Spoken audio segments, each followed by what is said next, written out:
सुरक्षा बलों ने जम्मू कश्मीर में हाई अलर्ट पर रखा है जब उन्हें यह जानकारी मिली थी कि आतंकी राजौरी और जम्मू के सुंदरबनी, नौशेरा, लंबेरी, अखनूर और दामोना में सुरक्षा बल शिवोरी चेक पोस्ट पर आत्मघाती हमले की योजना बना रहे थे। अगले 48 घंटे के दौरान भी इन जगहों को हाई अलर्ट पर रखा गया था। इस पूरी घटना को लेकर लगातार डेवलपमेंट आ रही है। सुरक्षा बलों ने पूरी ताकत से इन हमलों को जवाब दिया है। अब तक इन घटनाओं को लेकर जांच कहां तक पहुंची है और सुरक्षा बलों को अब तक क्या कामयाबी मिली है, जानकारी दे रहे हैं जम्मू के एडीजीपी आनंद जैन जी। कुछ पाकिस्तान मेड भी है, कुछ चीजें हैं जो कि ये नया इन्फिल्ट्रेटेड ग्रुप है जिसमें कि जिस इस इलाके में आया है और ज्यादा आतंकवादियों की छिपे होने की भी संभावना है। सर, क्या ये रास्ता भटक गए थे कि ज्यादा और थे, क्या ये उनसे भटक गए थे, बिछड़ गए थे, क्या ये अभी डिटेल्स इन्वेस्टिगेशन की है। छत्रकला की क्या छत्रकला में अभी रात को आपको जैसे पता है कि हमारा एक ऑपरेशन आर्मी, सीआरपीएफ, पुलिस सभी का एक जॉइंट ऑपरेशन वहां पर उस इलाके में चल रहा था। तो उस जॉइंट ऑपरेशन के तहत जब टेररिस्ट एक्सचेंज ऑफ फायर हुआ है तो उसमें उस इलाके को पूरा कॉर्डन में लिया गया। अभी ऑपरेशन वहां जारी है। वहाँ कोई कैजुअलिटी नहीं हुई है, वहाँ पर इंजरीज हुई है, लेकिन वो आउट ऑफ जेंस। तो यहाँ क्या समझा जाए, जो दो आतंकी थे उनको मार दो आतंकवादियों को मार गिराया गया है और अभी सर्च ऑपरेशन इलाके में चल रहा है। जम्मू डिवीजन के पीर पंजाल इलाके में लगातार एक्टिव हुए आतंकी समूह पर पीडीपी के वाइस प्रेसिडेंट आदित्य गुप्ता क्या बता रहे हैं, आप भी सुनिए। ये सारे अटैक जो पिछले 72 घंटे में हुए हैं, जो रियासी, कठुआ और डोडा में हुए हैं, ये तीनों के तीनों कोऑर्डिनेटेड अटैक्स हैं। ये कोई कोइंसिडेंस नहीं हो सकता कि एकदम से उठे और मिलिटेंट्स और 3 जगह पे जाकर अटैक किया। यहाँ पर दिखता है कि गवर्नमेंट की पॉलिसी और लोकल एडमिनिस्ट्रेशन कंप्लीटली इग्नोरेंट है जम्मू के बारे में और उनके लिए उनको जम्मू से कोई फर्क नहीं पड़ता। जम्मू के अंदर टेरर अटैक्स हुए हैं, ये 3 टेरर अटैक्स हैं जिसने हमारी सेफ्टी हिला दी है। जम्मू के गाँव में लोग बाहर सोते हैं रात में, क्योंकि एक सेंस ऑफ पीस था, एक पता था कि यहाँ पे सिक्योरिटी है, सेफ किया जाता। लेकिन उन गाँव में, उन जगहों पे जाकर अटैक होना, इस तरीके से कोऑर्डिनेटेड अटैक्स होना ऑन सिविलियंस, ये कोई अच्छा साइन नहीं है।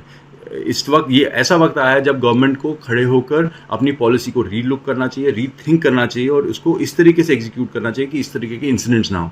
लेकिन उस बारे में गवर्नमेंट कंप्लीटली इग्नोरेंट है, क्योंकि इनकी तरफ से कोई रिस्पॉन्स ही नहीं है।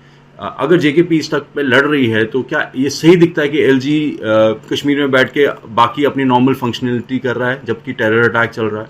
यही अटैक किसी और एडमिनिस्ट्रेशन या किसी और गवर्नमेंट के अंदर हुआ था, बीजेपी वाले सड़क पे बैठे होते, बीजेपी का दफ्तर वाले कहीं ना कहीं धरना पे बैठे होते। लेकिन इस वक्त सब लोग चुप बैठे क्योंकि इनका पर्पस जम्मू के लिए नहीं है। सिर्फ जम्मू जम्मू जम्मू चीखते हैं, जम्मू के लिए आवाज उठाना या जम्मू की सिक्योरिटी के लिए आवाज उठाना इनके बस की नहीं है। जम्मू कश्मीर के पूर्व डीजीपी एसपी वैद्य ने लंबे समय तक आतंकी हमले और आतंकी समूह की कार्यशैली को समझा है।